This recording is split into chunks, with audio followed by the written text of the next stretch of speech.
ano ng status mo sa ano?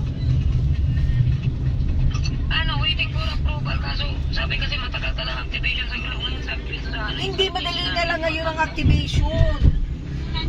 Ha? Madali na lang ang activation ngayon. Sabi nila matagal daw. Ewan ko kung sinong ano doon sa kanila. Ano ba to? Makati na to ate? O ano pa rin? Teka muna. Ang BGC, di ba Makati ay ano na?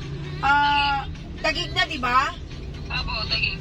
Ano kaya? Pero sabi nila may part daw ng BGC na Makati. Kaya nga eh. Nakakaito eh. Hindi, akit na lang ako. Wala kayang ano yan, walang window hour. Kaya nga, walang window ang Makati eh. Akit na lang ako, baka mamaya maano ako nito. Yun nga po, huwag na kayo lumampas. Hindi, papasig tong aking ano, papasig ang sakay ko. Kaya, May sakay kayo ngayon. may sakay ako ngayon, nakada ko ba? Ako nahiya ako